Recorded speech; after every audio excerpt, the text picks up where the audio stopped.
Assalamualaikum warahmatullahi wabarakatuh.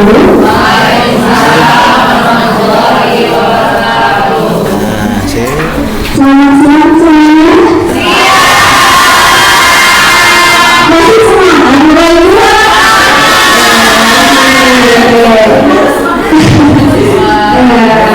Terima kasih Bapak Ibu yang telah hadir. Yang terhormat Bapak PLT SMA Negeri 1 Caringin, yang terhormat Bapak Ibu Guru SMA Negeri 1 Caringin yang telah hadir di kegiatan ini. Puji syukur kehadiran Allah Subhanahu wa Ta'ala atas karunia-Nya kita berada di kegiatan ngobrol dengan materinya rapat desiminasi implementasi 7 rumus BK hebat dalam pendampingan siswa oleh wali kelas dan guru wali SMA Negeri 1 Caringin gitu. Pertama-tama kami kita mendengarkan sambutan terlebih dahulu oleh Bapak Kepala PLT SMA Negeri 1 Caringin kepada Bapak Muhammad Sayyadi di persilakan.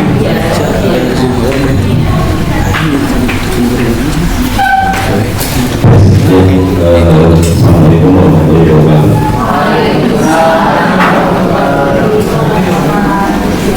Bapak Ibu Guru sekalian yang saya hormati dan saya banggakan, alhamdulillah pada kesempatan hari ini kita akan melaksanakan desiminasi yang dilaksanakan oleh guru BK, karena memang guru BK ini di 3 minggu yang lalu sudah melaksanakan kegiatan pelatihan yang kebetulan bertempat di SMA 2 Cibinong. Di SMA 2 Cibinong ini, nah kemarin penugasan yang diberikan adalah bahwa mereka harus melakukan desiminasi kedua, pertama guru, yang kedua adalah peserta didik. Nah kemarin di awal yang peserta didik sudah dilaksanakan, hingga sekarang dilaksanakan di Dewan Guru. Jadi nanti dalam hubungan dengan implementasi 7 rumus BK hebat, jadi ini adalah yang dibuat oleh guru BK yang ada di sini. Tapi kalau nanti misalnya di sekolah yang lain, itu bisa saja berbeda. Gitu. Sehingga ini adalah kegiatan dalam peningkatan kualitas guru. Nah di sini nanti yang paling berperan wali kelas, guru wali di SMA Negeri 1 Caringin. Jadi 7 rumus ini akan coba diimplementasikan di sekolah kita. Lalu bagaimana kegiatan tersebut dapat meningkatkan kualitas pada peserta didik. Hari ini di tingkatan SMA menjadi sangat kadang begini, persoalan-persoalan kecil pun sangat butuh konsentrasi, dalam artian bagaimana kita menyelesaikan persoalan. Misalkan Pak Eko untuk membuat absen juga kadang butuh persoalan sendiri gitu, karena banyak tanggapan, masukan segala macam yang itu memang terlihat kecil, terlihat sepele, tapi kadang bisa menjadi persoalan yang besar. Nah, disinilah kehebatan kita, gitu, kehebatan kita dalam rangka mana, kalau istilah saya mungkin mana orang yang memang harus saklon, mana yang memang kita bisa diskresikan, kita bisa bisa berikan keleluasaan, kita bisa berikan kemudahan. Misalkan contoh, saya punya kebijakan, kalau Bapak Ibu mau izin mangga, tapi kalau Bapak dan Ibu menjadi narasumber itu jangan sampai tidak hadir. Nah, saya mengalami kondisi di Amerika, misalkan tanggal 20 15 terus tanggal berapa Ibu berangkat itu apa? Iya 14 15 16 ya. Nah, ya 14 15 16 Bu Yuli dapat undangan dari Kementerian energi dan sumber daya. Tanggal 14, 15, 16 hubungan pelatihan. Nah, tanggal 15 kudu hati pelatihan mana hubungan anak kan gitu. Nah, dapat juga apa pelatihan di SDM. Nah, ini kan akan menjadi sebuah kondisi dilema. Apakah memang nanti akan diizinkan atau tidak? Kelakarnya saya kebuli, tanggal 14 mau diizinkan, tanggal 17 mau diizinkan, kan tanggal 15 dari dia patuh, itu lah. Nah, ini kan bagaimana kita mencoba untuk melihat sisi mana. Nah, kemungkinan guru BK ini adalah salah satu untuk melihat persoalan-persoalan itu nanti pada sisi siswa. Bagaimana kita dihadapkan dengan kondisi dilema, segala macam. Ya pada beberapa kasus, misalkan kemarin ketika tentang software saya itu, ataupun kebijakan dan sos, kenapa saya ikutan? Mestinya kalau cerita, saya kepala sekolah jawab cerita jadi karena sebetulnya tidak ada masalah, tapi untuk membuka ruang itu sengaja saya keluar sehingga ujungnya dinamikanya seru sampai jam 5 sore itu saya lebih semangat amat oh ya jadi kan bagian dari bagaimana prosesi kita untuk secara kelembagaan segala macam kita sikapi.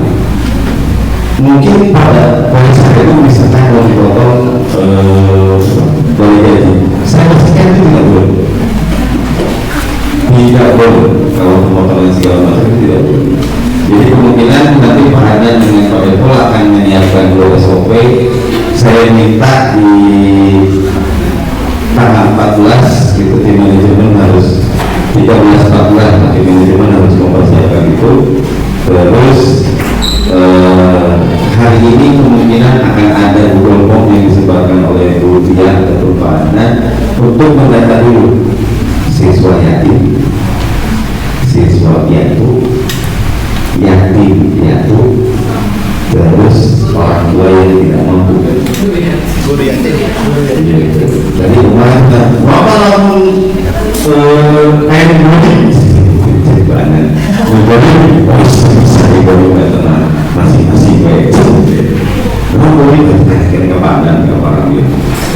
Nah, jadi implementasi jurus BK ini adalah bagaimana kita menyikapi kondisional pada sisi anak. Kita sebagai guru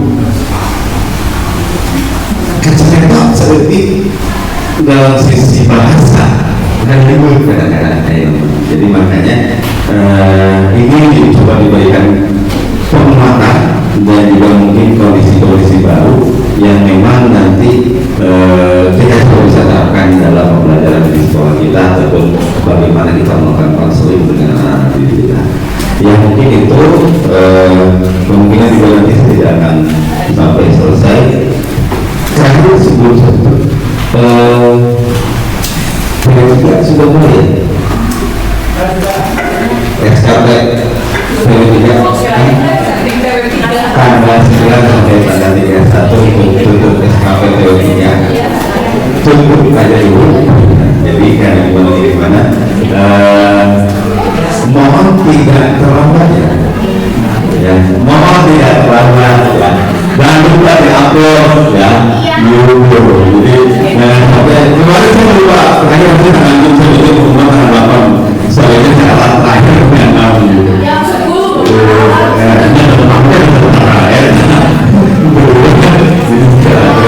Nah begitu pasangan itu bisa paham ya, bisa disalin. Nah ini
Bapak Ibu.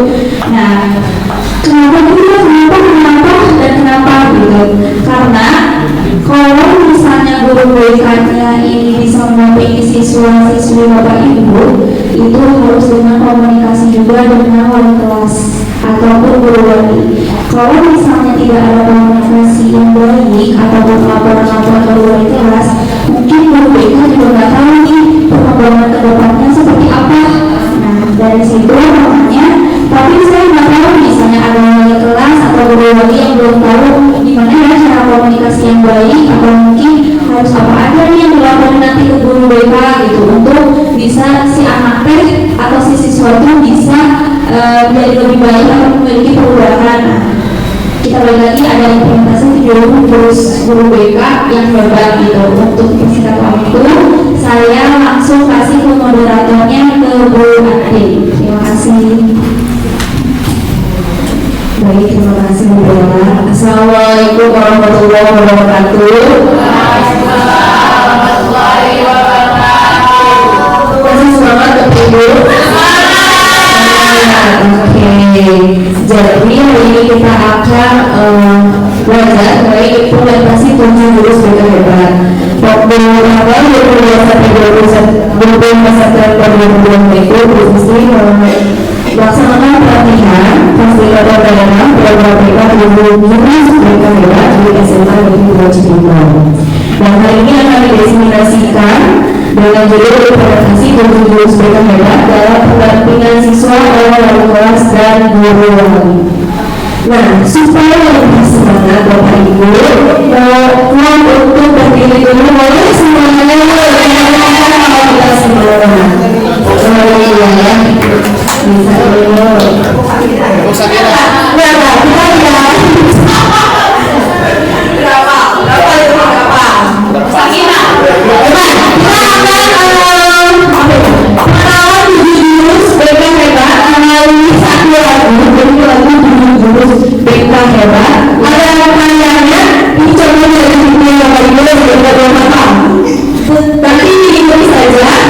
Ya, bisa dulu.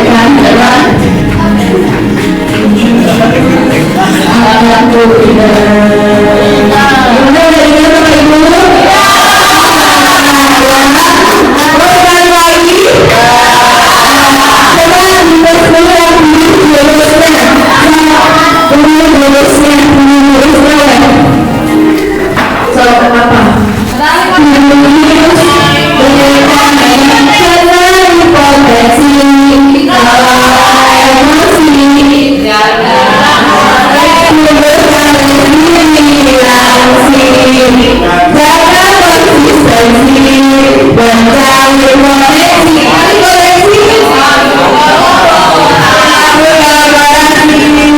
Dan kenapa?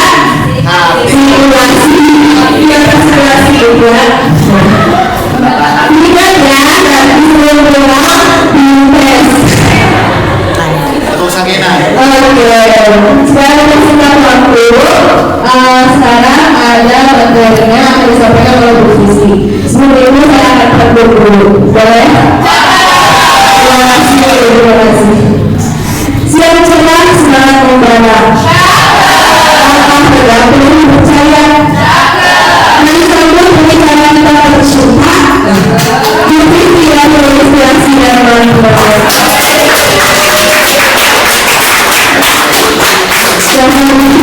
Balas pantau. Baik, assalamualaikum warahmatullahi wabarakatuh. Waalaikumsalam warahmatullahi wabarakatuh. Sebelumnya saya mengucapkan terima kasih untuk Bapak Ibu sudah meluangkan waktunya, karena kebetulan di jadwal itu 13.30, cuma karena ada kendala teknis jadi kita agak mundur sedikit, tapi insya Allah materinya ini cukup padat dan Bapak Ibu gak hanya mendengarkan aja, jadi nanti akan ada media yang akan coba saya bagikan dan itu akan menjadi gambaran yang bisa Bapak Ibu terapkan di kelas kepada siswa gitu. Nah, sebelum kita mulai, jadi kita akan melakukan aktivitas kecil terlebih dahulu untuk mengukur sejauh mana pemahaman kita terhadap materi yang akan kita bahas.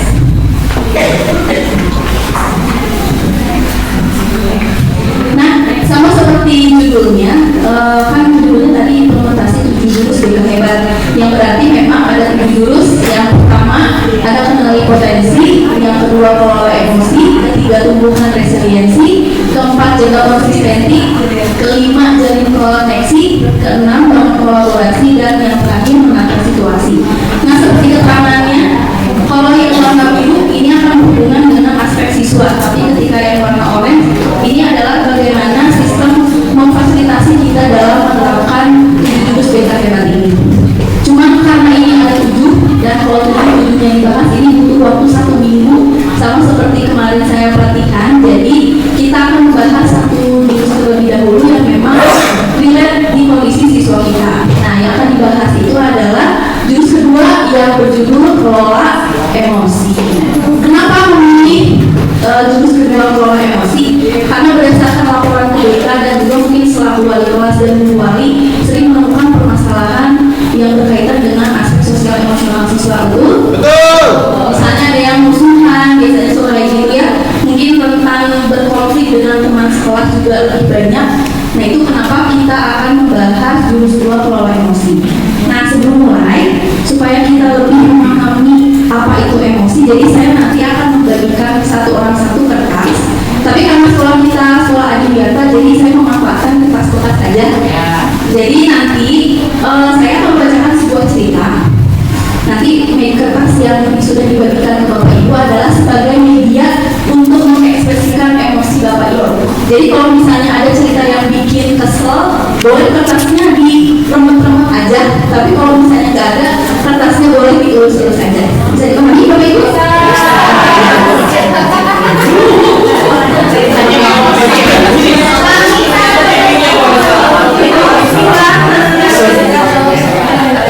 Bisa diganti atau kasih jadi uang.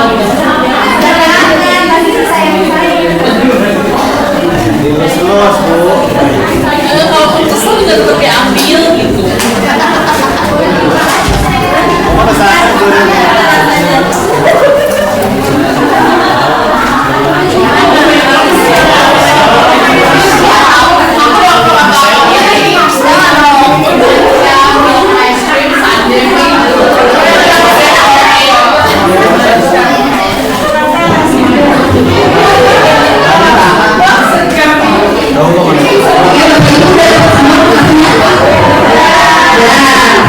Sekarang saya akan mulai membacakan cerita. Jadi silakan Bapak Ibu mendengarkan ceritanya dengan baik. Bisa dimulai ya?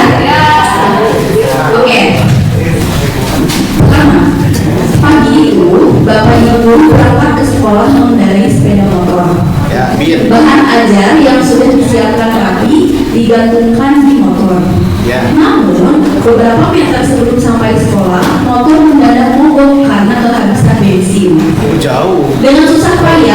ibu guru mendorong motor hingga sampai ke sekolah. Sesampainya di sekolah, bapak ibu mulai masuk kelas dan hampir semua murid datang tepat waktu. Namun, sempat suasana stabil, salah satu murid yang bernama Andi masuk terlambat ke dalam kelas. Ada. Satu bapak ibu ceritanya ya. Oke, ia hanya menunggu sambil berkata, maaf bu, saya terlambat. Pelajaran pun dimulai. Namun saat akan menggunakan bahan ajar yang sudah disiapkan, bapak ibu guru tersadar bahwa bahan tersebut sudah tidak ada. Dicari ke sana kemari tetapi tetap tidak ditemukan. Dengan terpaksa, bapak ibu guru melanjutkan aktivitas mengajar seadanya tanpa bahan ajar yang sudah disiapkan sebelumnya. Bayangkan, yang tadinya pengennya kita tuh situasi mengajar itu pengen lebih menyenangkan, tapi tiba-tiba karena bahan ajarnya nggak ada, seketika pembelajaran itu menjadi buyar. Di tengah pelajaran, saat bapak ibu mengajar, Andi terlihat tidak memberikan perhatian. Dia menunduk di bangkunya, saat didekati ternyata Andi sedang lelap ketiduran. Tak lama kemudian ada seorang bapak menyebutkan ibu kelas. Bapak ibu mendengar itu dan menghakiminya. Bapak itu berkata, maaf pak, maaf saya pamannya Andi. Kebetulan Andi sudah 3 hari di rumah sakit karena menunggu ayahnya yang sedang sakit. Meski kurang tidur, tapi Andi memaksa selalu ingin sekolah karena tidak mau ketinggalan pelajaran. Sekarang saya izin mau menjemput Andi karena ayahnya masuk ICU. Paman Andi juga mengeluarkan sebuah bungkusan dari tasnya. Oh iya pak, bapak ibu, tadi saya di jalan menemukan bungkusan ini. Tadi saya cek, ternyata ada buku yang isinya nama sekolah ini. Jadi saya bawa. Siapa tahu bapak ibu bisa mengembalikan kepada pemiliknya. Setelah dilihat, ternyata itu adalah bahan ajar yang tadi hilang. Dan Andi dan pamannya pun berpamitan untuk pulang. Bapak ibu kembali ke kelas dengan bahan ajar yang kembali di tangan dan tetap melanjutkan pelajaran dengan semangat menggunakan bahan yang telah disiapkan.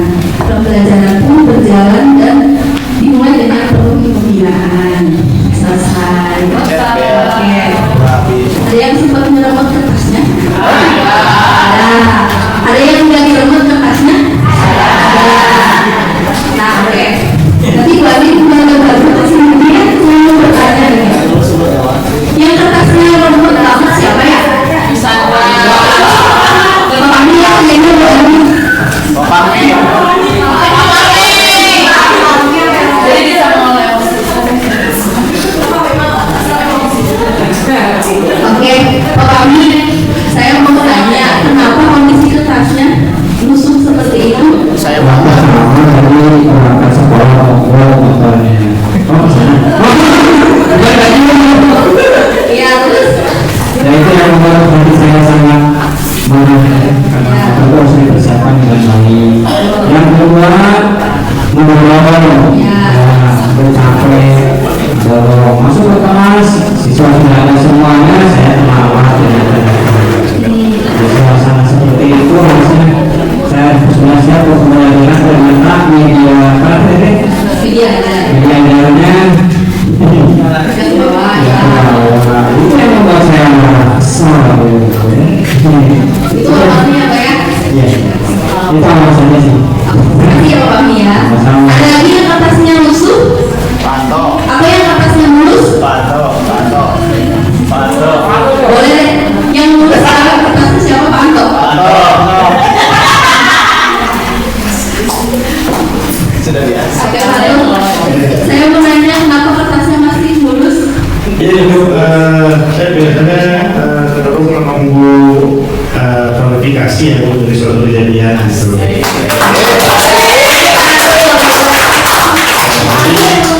memang bagaimana caranya kita mengolah diri agar tidak terlalu responsif terhadap sesuatu atau mengambil sikap yang spontan ya Bu. Jadi saya menunggu cerita dari Ibu, mungkin di balik kejadian itu ada sesuatu yang memang belum terungkap begitu. Nah jadi merasa tadi saya terus gitu. Terima kasih ya Pak. Ya. Oke. Terima kasih banyak Pak Anto. Boleh.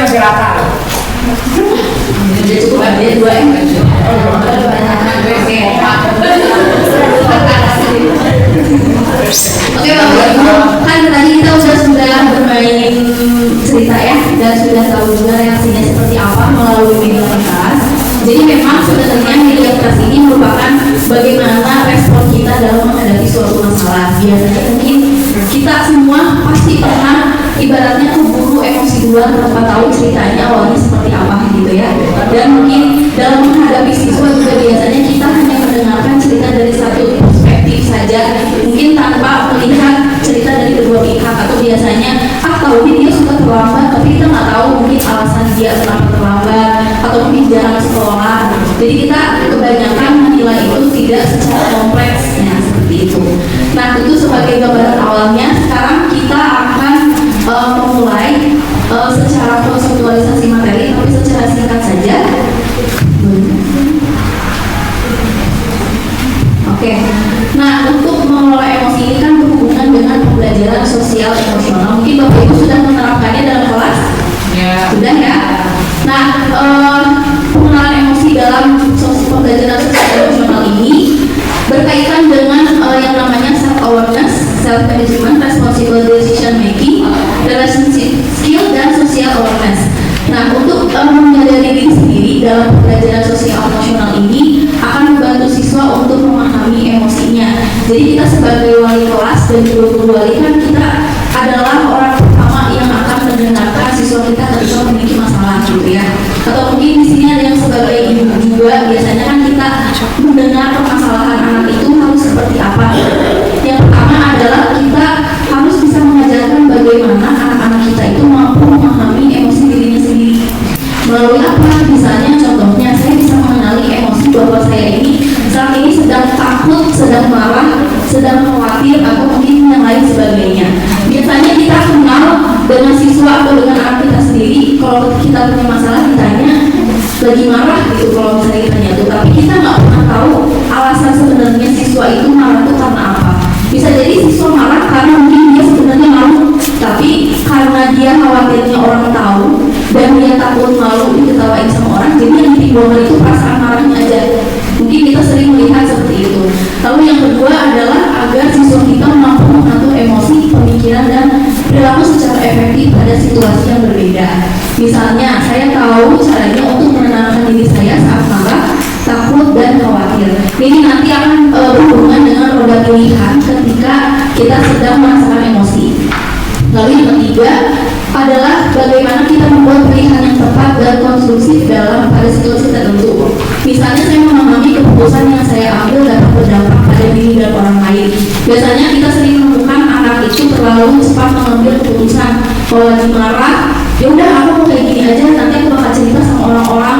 Kalau misalnya orang itu tuh kayak gini-gini, mungkin kita sering menemukannya siswa yang seperti itu, jadi terlalu cepat mengambil keputusan. Nah, ini juga memang dampaknya akan banyak, tapi nanti kita selaku wali kelas dan orang tua ketika menemukan masalah, kita bisa membantu meredam situasi tersebut dengan bagaimana cara kita mengambil keputusan yang bertanggung jawab. Lalu yang keempat adalah tampil berrelasi, yaitu dengan menjalin pertemanan yang sehat dengan teman-temannya. Jadi mungkin kita sebagai wali kelas dan guru wali harus bisa menjadi fasilitator atau menjadi penengah di kelas ketika memang ada masalah. Ya kita harusnya bisa memediasi, tapi bukan hanya berfokus pada satu siswa aja gitu. Dan yang terakhir adalah untuk menumbuhkan social awareness atau peduli sosial, yaitu dengan cara peduli dan bisa belajar selaras dengan norma sopan santun yang berlaku.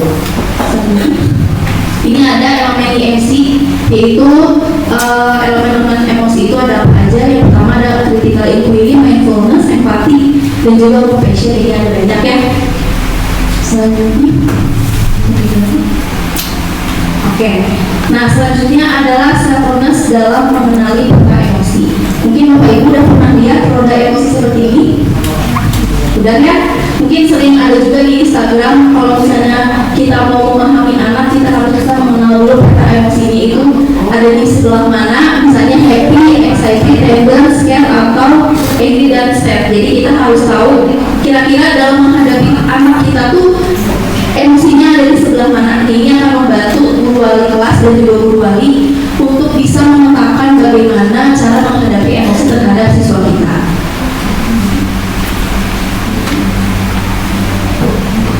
Oke, mungkin untuk lebih mudahnya ya, untuk memahami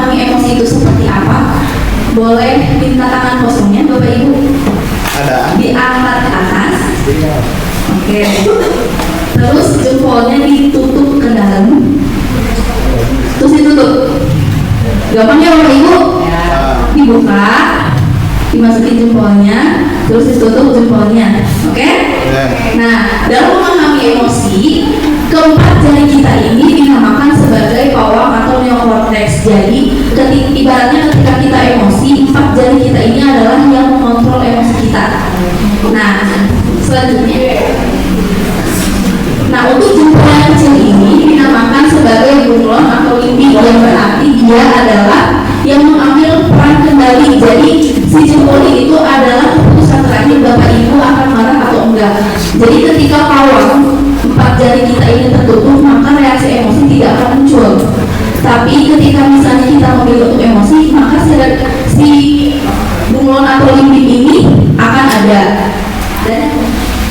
Nah, kalau misalnya kita udah marah banget dan si jempol kita udah nggak ada, ini yang dinamakan sebagai reptilian brain atau dinosaurus, yang dimana ini adalah tahap terakhir bagaimana kita mengekspresikan emosi kita.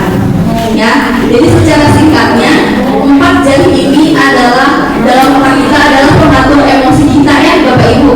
Jadi nanti kita bisa ajarkan sama siswa kita kalau misalnya mengenali emosi itu dan bagaimana cara kita mengelola emosi adalah dengan 5 jari kita. Yang pertama, 4 jari kita ini adalah pengatur emosi.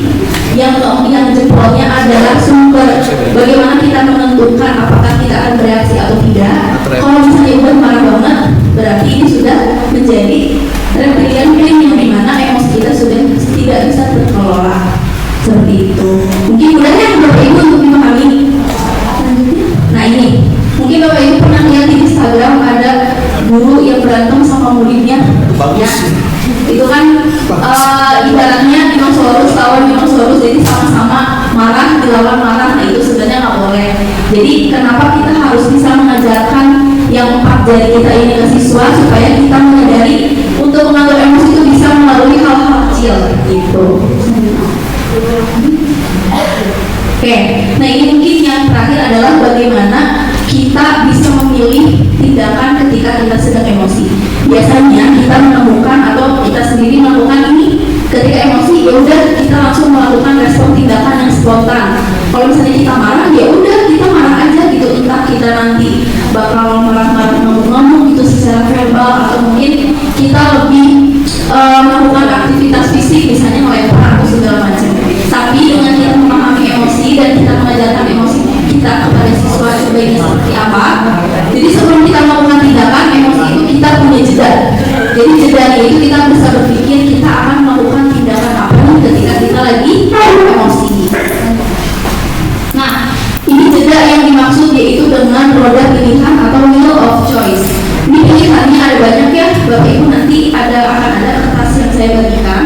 Jadi ini ada misalnya kamu memilih jeda ketika emosi dengan cara berminta maaf dengan orang yang bikin kita kesel misalnya, atau mungkin kamu memilih untuk pergi meninggalkan situasi yang membuat kita marah. Yang ketiga, mungkin kita bisa mendiskusikan dengan keluarga ketika kita memiliki masalah itu baiknya seperti apa, supaya kalau kita diskusi sama keluarga atau mungkin sama teman yang lebih dewasa, kan mungkin itu lebih berpengalaman dalam menyikapi masalah, jadi kita akan lebih bijak. Ini juga ada banyak ya pilihannya.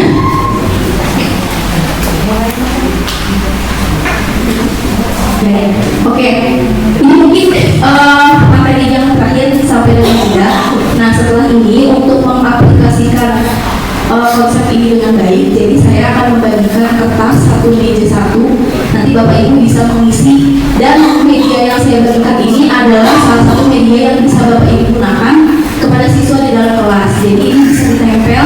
Kalau misalnya butuh soft copy nanti bisa saya kirim. Yang penting hari ini kita tahu dulu cara pengisian medianya seperti apa ya.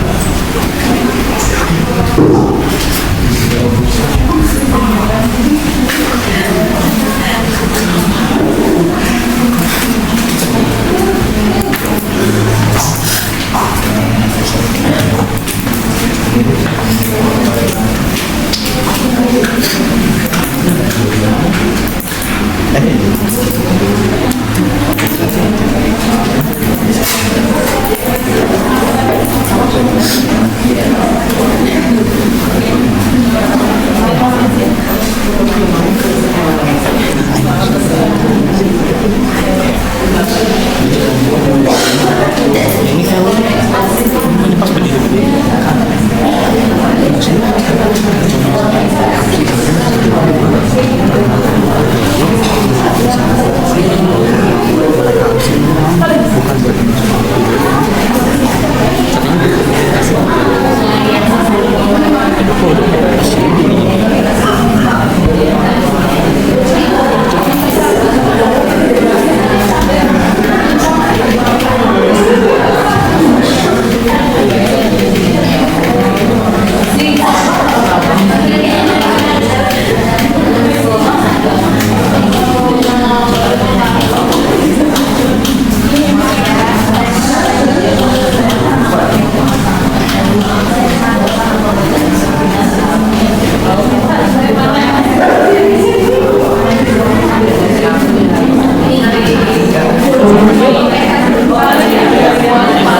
zona emosi bu ya.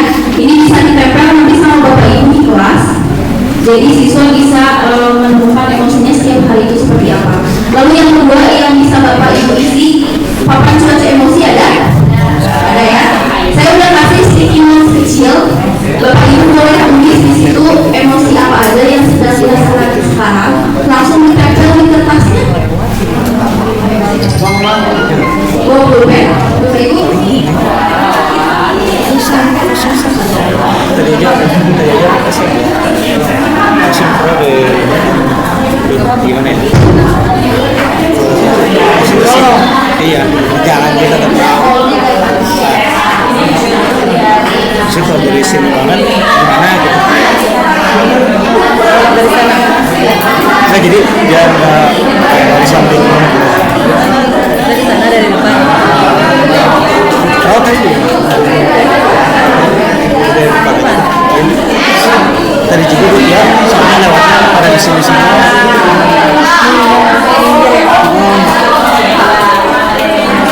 Itu pokoknya kalau misalkan ada pemaparan jadi kalau misalkan lagi kayak gini gue makanya dulu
Kami dari kelompok nomor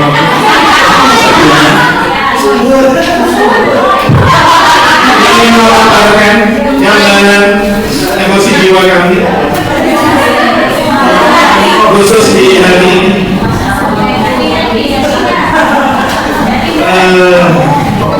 Yang pertama, papan cuaca emosi.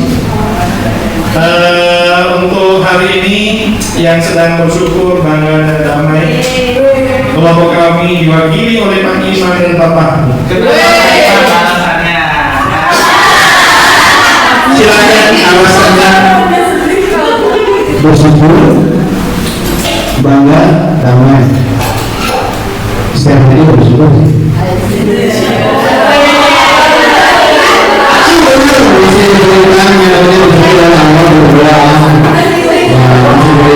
Bisa menambah pada ibu yang tetap semangat belajar.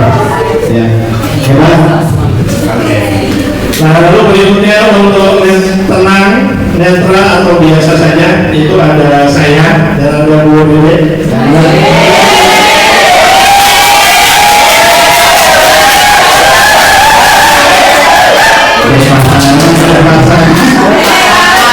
Jadi hari ini memang saya merasa tenang, pikiran saya netral, tidak memihak ke manapun. Lalu biasa saja, alhamdulillah Tuhan masuk dengan ketenangannya. Lalu berikutnya untuk sedang sedih, kecewa dan murung, mudah-mudahan ini diwakili oleh polisi.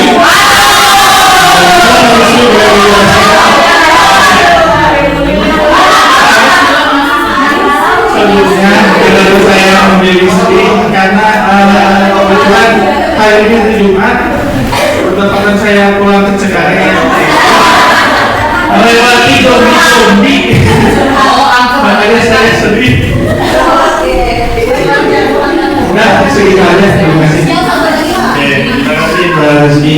Lalu berikutnya ini ada emoticon kepala saja. Nah, tadi diinstruksikan untuk memilih bagaimana merasakan emosi kita pada hari Jumat. Ada Bu Dede, apa sih ini kayak ngantuk itu?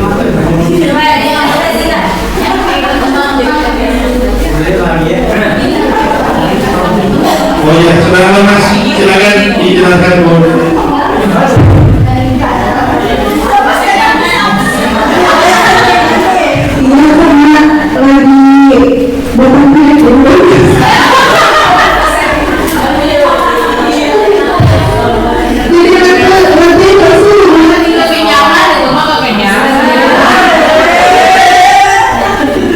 Oke, sudah berarti. Oke, berikutnya emosi saya pada hari ini agak lelah dan dikarenakan karena capek dan banyak tugas. Lalu berikutnya ada Pak Imam yang emosi pada hari ini. Apa ini Pak Imam? Silakan dijawab. Wanita tersenyum, selalu berdoa hari Jumat, selalu dia wanita yang tersenyum. Lalu berikutnya ada Pak Rizky dengan ekspresi yang hanya dia bisa menjelaskan. Silakan Mas.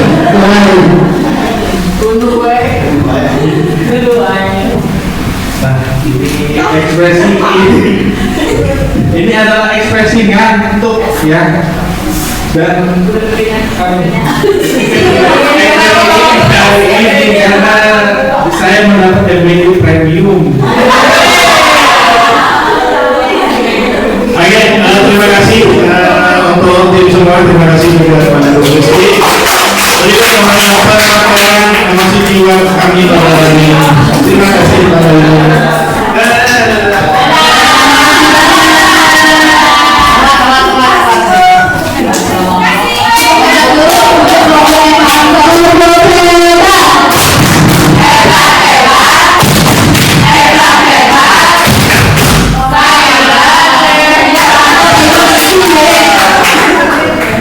Bapak Ibu, tadi kita sudah belajar mengaplikasikan media terkait emosi yang bisa diimplementasikan dalam kelas ya Bapak Ibu. Cuma untuk pada bagian roda pilihan emosi ini bisa dilihat ketika siswa sudah mengisi papan cuaca dan juga emotion tracker.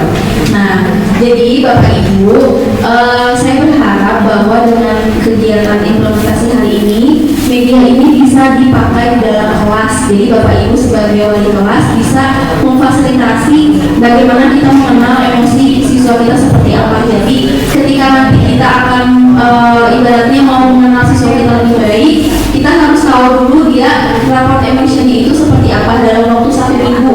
Misalnya Bapak Ibu mau pakai ini dalam 1 minggu dulu untuk ngecek nama-nama siapa aja yang paling banyak emosi negatifnya. Nah ini bisa dipanggil dan untuk bisa memudahkan kita mengidentifikasi masalah siswa. Nah kalau misalnya nanti Bapak Ibu mau paper ini, nanti saya coba kirim filenya ke grup. Jadi Bapak Ibu tinggal print aja dan papan emosi ini bisa dijadikan bahan evaluasi setiap 1 minggu 1 kali.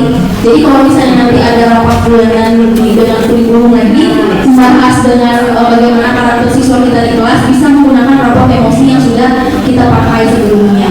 Nah jadi kalau misalnya selain di kelas dan Bapak Ibu mau pakai ini di rumah juga boleh, supaya tahu anak-anak kita di rumah kan kita kalau sama anak sendiri mah waktunya lebih sebentar ya dibanding dengan anak orang lain yang kita ajar di sekolah. Jadi supaya kita bisa memantau juga bagaimana perasaan anak kita di rumah seperti apa. Mungkin pemaparannya segitu dulu ya Bapak Ibu kalau untuk mengelola emosi. Jadi masih ada 6 jurus lagi yang tersisa. Dan mungkin kesimpulannya dari mengelola emosi ini adalah kita harus bisa mengajarkan kepada anak siswa kita bagaimana kita menghadapi emosi itu baiknya seperti apa dalam tindakan baiknya. Jadi kalau misalnya dirasa emosinya sudah cukup jelek, nah nanti Bapak Ibu tinggal dibaca lagi aja roda pilihan emosi dan teknik reptilian brain yang tadi sudah kita praktekkan. Gitu Bapak Ibu. Mungkin sekiannya dari saya, mudah-mudahan ilmu kecilnya bisa terpakai di kelas. Amin. Ya ini nanti akan menjadi penilaian juga karena sekolah kita kan sudah menerapkan pembelajaran sosial emotional learning dan ini menjadi komponen yang harus ada di setiap kelas dan harus difasilitasi oleh setiap kelas dan ini akan menjadi penilaian juga. Mungkin sekian pemaparan dari saya ucapkan terima kasih. Wassalamualaikum warahmatullahi wabarakatuh.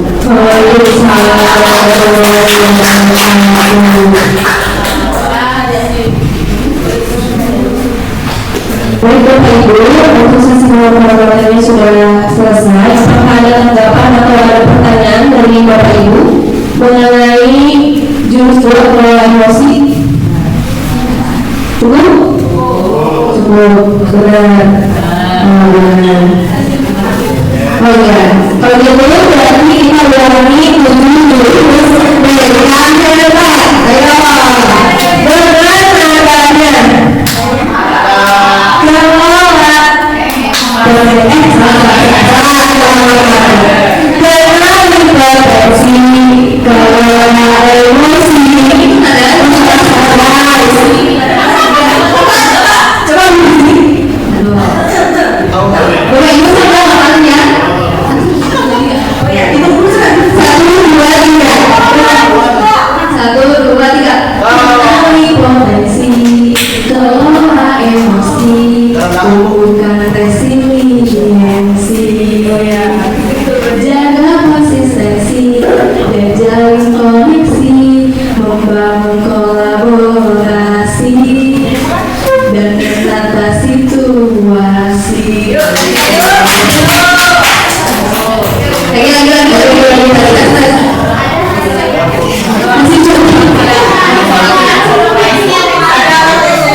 Dan jalin koneksi, membangun kolaborasi.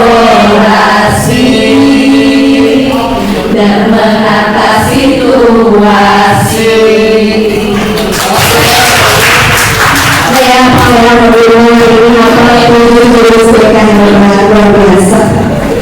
Oke, jadi Bapak Ibu, kita sudah sampai ke kesimpulan pertemuan implementasi.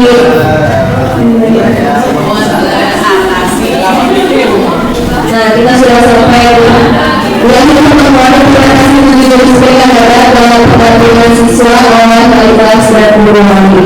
Jadi tadi kita bahas dulu mengelola emosi itu perlu disampaikan karena membantu siswa menjadi pribadi yang sadar diri, berpikir jernih, dengan tekanan positif dan membangun budaya yang sehat. Hal ini sejalan dengan prinsip dari Pancawalanda yang berorientasi pada Pancawalanda, yaitu dari peserta didik yang cair dan pintar dan sinar luar biasa. Terima kasih Bapak Ibu. Terakhir teman-teman harus sekali. Saya tuh lagi selalu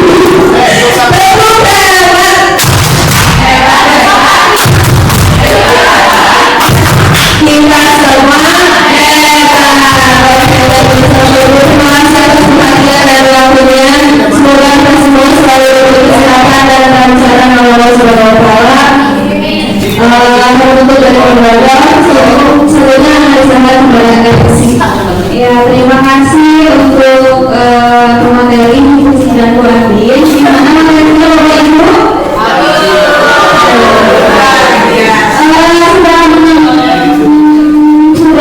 Nanti ngumpulin tugasnya di hari ini langsung. Jadi sebelum pulang kita kumpulin dulu. Udah mulai pulang Bapak Ibu?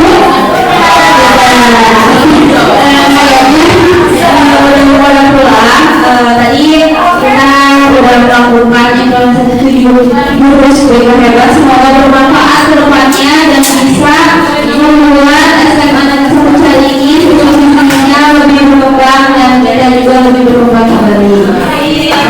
Sekian dari kami di BK dengan ucap hamdalah, alhamdulillah, kegiatan yang ini selesai dan terima kasih.